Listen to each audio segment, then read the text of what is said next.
Good morning student. आशा करती हूँ आप सब बहुत अच्छे होंगे। मेरा नाम है दीपक। मैं आपके अपने चैनल दीपक चहल में आप सभी का स्वागत करती हूँ। आज हम 7th क्लास की हिस्ट्री का 5th चैप्टर देख रहे थे। उसके अंदर हम कंदारिया महादेव मंदिर के बारे में पढ़ चुके थे। आज हम राजराजेश्वर टेम्पल और उसके आगे का प्रोसेस देखते हैं। The Rajarajeshwara temple at Thanjavur had the tallest shikhara amongst temple in its time. Rajarajeshwara temple का जो शिखर है वो उस टाइम बने हुए टेम्पल्स में सबसे ऊंचा है। Constructing it was not easy because there were no crane in those days.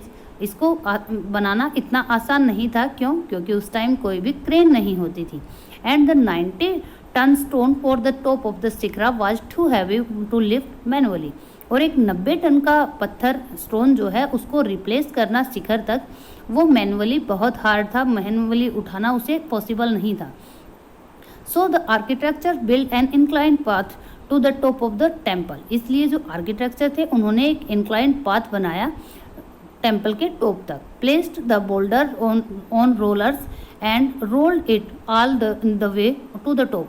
और उन्होंने क्या किया, वो पत्थर था उसको लुढ़का के वो कहाँ तक ले गए, टॉप तक ले गए, मंदिर के टॉप तक। The path starting more than 4 kilometre away so that it would not be too steep. क्योंकि पाथ 4 किलोमीटर अवे से दूर से ही स्टार्ट हो जाता था, इसलिए यह बहुत ज़्यादा स्टिप नहीं था। It was dismantled after the temple was constructed. और जो पाथ था उसको डिसमेंटल कर दिया गया था, ख़त्म कर दिया गया था वहाँ से जैसे ही मंदिर का निर्माण पूरा हुआ। But the residents of the area remember the experience of the constructing of the temple for a long time. लेकिन जो रेजिडेंट्स थे उनको एक लंबा अनुभव था, रास्ता जो बन रहा था या फिर जो मंदिर कंस्ट्रक्शन हो रहा था उस चीज़ का। Even now a village near the temple is called Cherupalam. आज के दिन भी वहाँ पर एक विलेज है जिसका नाम है चारूपलम। चारूपलम का मीनिंग क्या होता है, विलेज ऑफ द इंक्लाइन, ढाल वाला गांव। ठीक है, तो आगे हम देखते हैं बच्चों। ये हम देख रहे थे राजराजेश्वर टेम्पल के बारे में। अब हम इनकी टेक्निक के बारे में देखते हैं कि कौन सी टेक्निक उस टाइम यूज की जाती थी। Two technological and stylistic development are noticeable for the 20th century. दो इम्पोर्टेंट डेवलपमेंट हुई कंस्ट्रक्शन के अंदर। The first is the weight of the superstructure above the door and window was sometime carried by the arch. कई बार क्या होता था, सारा का सारा जो सुपर स्ट्रक्चर का मतलब होता है जो ग्राउंड फ्लोर से ऊपर का सारा स्ट्रक्चर होता है उसको सुपर स्ट्रक्चर बोला जाता है। उसका वेट कहाँ पर होता था, डोर्स और विंडोज़ के ऊपर होता था। वो एक आर्च के उसमें होता था, फॉर्म में होता था। आर्च क्या होता है बच्चों, इस तरह की आकृति को ही हम आर्च बोलते हैं जो कोणीय आकृति होती है। This architectural form is called arcuate. इसको ही चापाकार बोला जाता है, इसी टेक्निक को चापाकार बोला जाता है। सेकंड जो था limestone cement and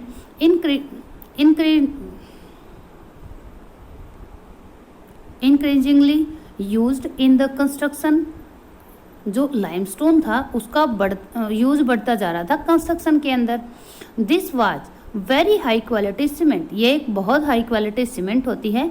When mixed with stone chips hardened into concrete। और जब इसको स्टोन चिप्स के साथ मिला के कंस्ट्रक्शन किया जाता है तो ये किस चीज़ में हार्ड हो जाती है, कंक्रीट के रूप में हार्ड हो जाती है। This made construction of large structure easier and faster. इसकी मदद से बड़े बड़े स्ट्रक्चर को इजीली बनाया जाता था और बहुत ही फास्टली बनाया जाता था। To look at the construction site of in figure 6। आप फिगर 6 के अंदर कंस्ट्रक्शन साइट को देख सकते हो। Building temples mosque and tanks, ये अदर इम्पोर्टेंट थिंग है जो उस टाइम के राजा बनवाते थे।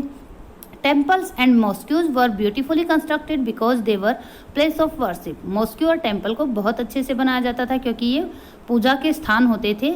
They are also meant to demonstrate the power. ये एक पावर का डेमोन्स्ट्रेशन भी होता था, प्रदर्शित करना, पावर को प्रदर्शित करना भी होता था। क्योंकि इनके माध्यम से क्या क्या प्रदर्शित किया जाता था, the power, wealth and devotion to the patron. ये किस किस चीज़ को, पावर को शो करती थी, वेल्थ को शो करती थी और जो डिवोशन होता है पैट्रन का वो शो करती थी। Take the example of the Rajarajeshwaram temple. एक राजराजेश्वरम टेम्पल जो है उसका एग्जाम्पल लेते हैं। An inscription mention that it was built by the Rajarajadeva for the worship of his god Rajarajeshwaram. ये जो टेम्पल था, एक इंस्क्रिप्शन मिली जिसके अंदर ये मेंशन किया गया था कि जो किंग राजराजेश्वर देवा था, उन्होंने राजराजेश्वरम की अपने गॉड की पूजा करने के लिए इस टेम्पल का निर्माण किया। नोटिस हाउ द नेम, आपको नोटिस करना है कि किस तरह से जो नेम है, नेम ऑफ द रूलर का name and the god are very similar. जो गॉड का नेम है और रूलर का नेम है वो किस तरह से सिमिलर दिखाई देते हैं। The king took the god's name because it was auspicious and he wanted to appear like a god. जो राजा है वो क्यों उसका देवता का नाम लेते थे, क्योंकि वो इसको अपने लिए मंगलकारी समझते थे और स्वयं को ईश्वर का रूप दिखाना चाहते थे। Through the rituals of worship in the temple one god honour another, क्योंकि वो एक गॉड की, जो राजराजदेवा है, उस गॉड की वर्शिप करने के थ्रू ऑनर पाना चाहते थे अपने आप के लिए। ठीक है। The largest temple were all constructed by Kings. जो बड़े बड़े टेम्पल हैं वो किसके द्वारा, किंग्स के द्वारा बनाए होते थे।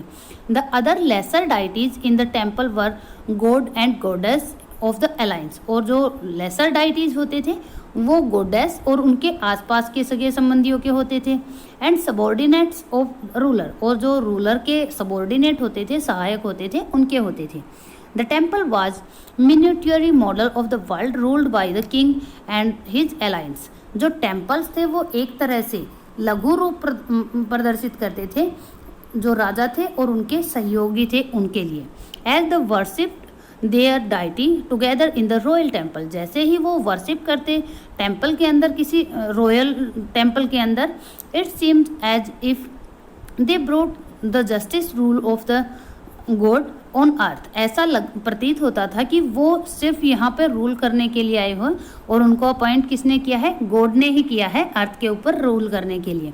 मुस्लिम sultan and padshah did not claim to be incarnation of god. जो पादशाह और मुस्लिम सुल्तान हैं वो भगवान के अवतार होने का दावा नहीं करते थे। ठीक है।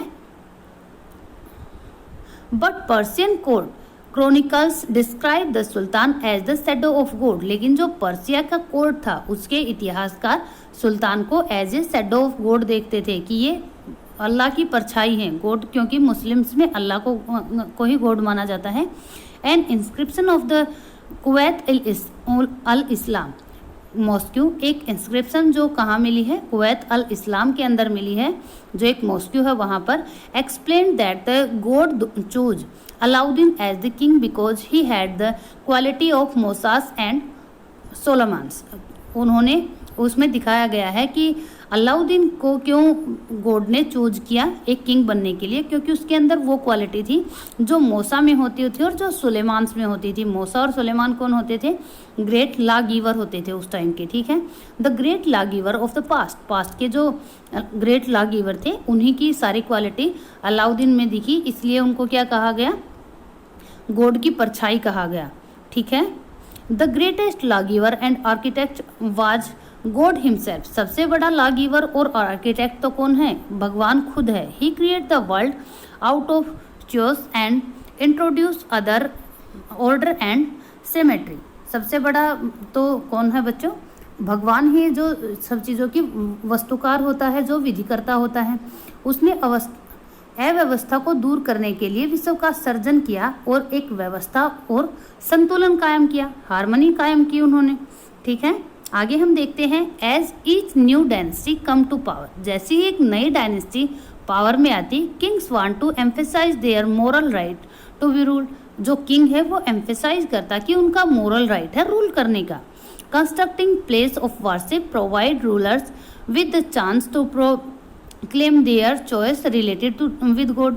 जो उनके वर्शिप करने का तरीका था वो वो प्रोवाइड करता रूलर को कि आपके पास एक चांस है कि आप अपने रिलेशन को बढ़ा सकते हो। आप गॉड के रिलेशन के साथ, गॉड के साथ आपका बिल्कुल पास का रिलेशन है, क्लोज रिलेशन है। Especially important is in an age of rapid political change. ये उस टाइम बहुत इंपॉर्टेंट हो जाता है जब पॉलिटिक को बार बार चेंज किया जाता, पॉलिटिकल चेंज बहुत जल्दी जल्दी आ रही थी। ठीक है। Rulers are afforded patronage to the learned and pious and try to transform their capital and cities into great cultural centers and brought fame to their rules and their religion। इसके अंदर क्या होता था कि वो अब जो बड़े बड़े शासक थे और जो धर्मनिष्ठ व्यक्ति थे वो आश्रय प्रदान करते थे दूसरों को, और अपने राजधानी और जो बड़े बड़े नगर होते थे उनको सांस्कृतिक केंद्रों में परिवर्तित कर देते थे, जिससे उनके जो रूल है और उनका जो फेम है वो दूर दूर तक फैल जाए। ठीक है। It is widely believe that the rulers are just king would be an age of plenty when the heaven would not withhold rain. व्यापक समझ ये थी कि जो न्यायप्रिय राजा होता है वो ऐसा होता है जिसके टाइम में बहुत ज़्यादा खुशहाली हो और पर्याप्त वर्षा हो। ठीक है। एट द सेम टाइम, इसी टाइम में making precious water available for constructing tank and reservoir was highly praised. और उसी टाइम में बड़े बड़े जो रिजर्वायर बनाए जाते थे और टैंक्स बनाए जाते थे उनको बहुत ज़्यादा प्रेज किया जाता था। सुल्तान इल्तुतमिश वोन universal respect for constructing a large resource just outside Delhi एक कुल्हा। जो अलाउद्दीन खिलजी थे जो इल्तुतमिश थे उनको यूनिवर्सल रिस्पेक्ट मिली थी क्योंकि उन्हें दिल्ली एक कुल्हा जो जगह का नाम है वहाँ पर एक बहुत बड़ा रिजर्वायर बनवाया था जिसका नाम क्या था? इट वाज कॉल्ड द हौज सुल्तानी, जिसका नाम था हौज सुल्तानी और द किंग्स रिजर्वायर या फिर राजा का reservoir. Can you find it on map first in chapter 3? क्या आप चैप्टर 3 के अंदर जो फर्स्ट मैप दिया गया है उसके अंदर हौज सुल्तानी और दिल्ली ए कुल्हा को आइडेंटिफाई कर सकते हो? Rules often constructed tanks and reservoir. जो रूलर्स होते थे वो क्या करते थे? टैंक्स और रिजर्वायर को बना देते थे। बिग और स्मॉल, बड़े भी होते थे छोटे भी होते थे। For use of by ordinary people, क्यों? ताकि ऑर्डिनरी पीपल उनको यूज कर सके। Some time these tanks and reservoir were part of temple mosque. कई बार जो ये टैंक और रिजर्वायर होते थे ये टेम्पल या मॉस्क्यू का पार्ट होते थे। Note a small tank in the Jama Masjid. Jama Masjid का एक छोटा सा टैंक आपको पता होगा। और अ गुरुद्वारा, और गुरुद्वारा के अंदर एक place of worship and congregation of Sikhs. Gurdwara क्या होता है? एक प्लेस होता है जहाँ पर वर्शिप किया जाता है, सिक्स के द्वारा कॉन्ग्रेगेशन किया जाता है, मिला जाता है वहाँ पर। Why the temples destroy. अब हम पढ़ते हैं कि बनाना तो ठीक है लेकिन ये मंदिरों को डिस्ट्रॉय क्यों करते थे?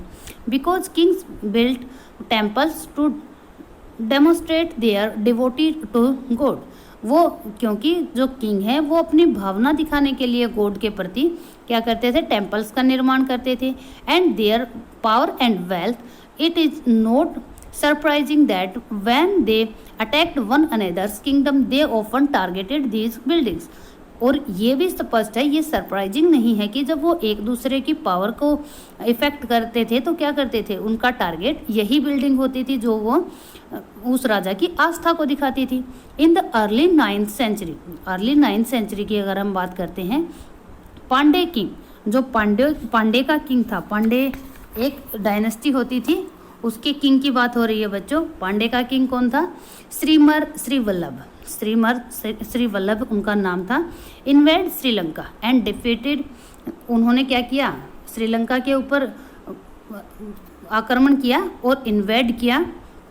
जो सेन फर्स्ट थे, सेन फर्स्ट श्रीलंका के राजा का नाम था।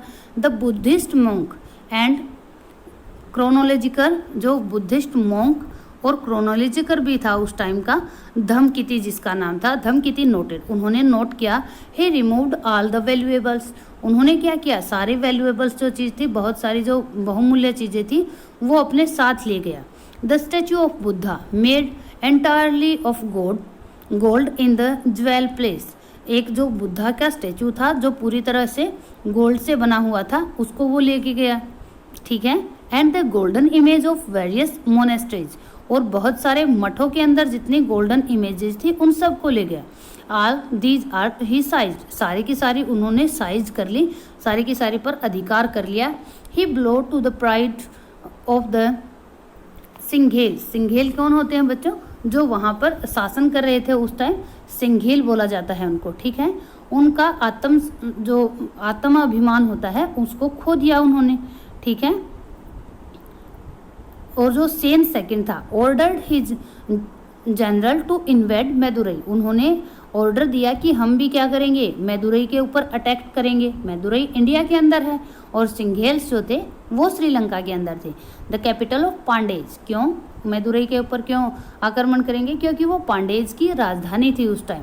The Buddhist chronicler noted that the expedition made a special effort to find and restore the golden status of Buddhas. ये इतिहासकारों ने लिखा कि उस टाइम जो ये सारा अभियान हो रहा था, इसका मेन मोटिव क्या था, बुद्ध की जो स्वर्ण प्रतिमाएं थी उनको ढूंढना और वापस लेके आना, ठीक है। Similarly in the early 11th century की अगर बात करते हैं, when the Chola king Rajendra first built the a Shiva temple in his capital, he filled it with precious statue seized by defeated rulers. जब राजेंद्र फर्स्ट ने एक शिव टेम्पल बनाया तो उन्होंने इसको पूरी तरह से स्टैचूज से भर दिया, गोल्ड के जो स्टैचू वो जहाँ पर भी वो इन्वेड करता था और जो डिफीट होते थे रूलर्स उनसे लेके आता था, उनसे लूट के लेके आता था, ठीक है। एन इनकम्प्लीट लिस्ट इंक्लूडिंग, एक जो अनकम्प्लीट लिस्ट है उसके अंदर क्या क्या इंक्लूड था, ए सन पैडल, जो सन पैडल होता है वो, ठीक है। सन पैडल का मतलब क्या होता है बच्चों, एक सूर्य पिठिका, पिठिका का मतलब एक ऐसा जिसके ऊपर सूरज बनाया जाता है, सन पैडल, उसी को बोला जाता है फ्रॉम द चालुक्याज, जो उसने किससे गेन की थी, चालुक्याज से गेन की थी। A Ganesha statue and several statue of Durga, बहुत सारे गणेश और दुर्गा के statue. A Nandi statue from the eastern Chalukya, जो ईस्टर्न चालुक्य से थे उनसे उन्होंने क्या क्या प्राप्त किया बच्चों, एक गणेश की स्टैचू, बहुत सारी दुर्गा की स्टैचू और एक नंदी की statue. An image of Bhairav, एक भैरव की स्टैचू जो शिव का एक फॉर्म होती है, शिव का एक रूप होता है। एंड भार्गवी, और जो भैरवी है उनका फ्रॉम द कलिंग, कलिंग जो उड़ीसा के अंदर है वहाँ से भैरव और भैरवी की उन्होंने स्टैचू प्राप्त की। And a Kali statue from the Palas of Bengal, और काली का स्टैचू जो उन्होंने बंगाल पे जो उस टाइम पाल वंश रूल कर रहा था उससे ली।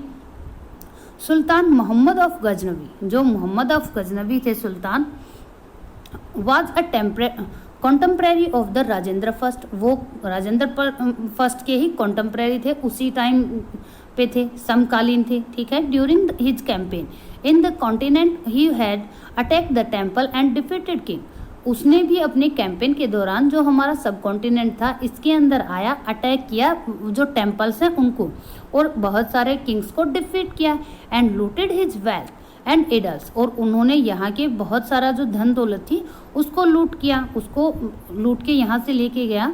Sultan Mohammad was not a very important ruler at that time, sultan Mohammad कोई बहुत इंपॉर्टेंट रूलर नहीं था उस टाइम का, but by destroying temple specially the one at Somnath, लेकिन क्योंकि उसने बहुत सारे टेम्पल्स को डिस्ट्रॉय किया, स्पेशली जो सोमनाथ का टेम्पल था गुजरात के अंदर जो है उसको जब उन्होंने डिस्ट्रॉय किया, he try to credit as a great hero of Islam, वो अपने आप को क्रेडिट देना चाहता था कि वो एक ग्रेट हीरो है इस्लाम का, ठीक है।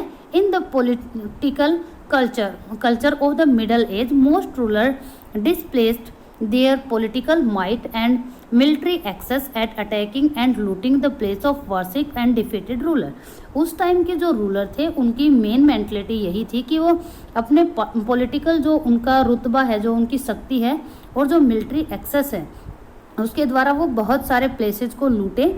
कौन से प्लेसेस, जो वर्शिप के प्लेसेस हैं, जैसे अगर हिंदू है तो वो मॉस्क्यू या बुद्धिस्ट को इस तरह से टारगेट करते थे, और इस्लामिक होते थे वो दूसरे धर्मों को डिफीट करते थे, और बहुत सारे जो रूलर थे उनको डिफीट करते थे।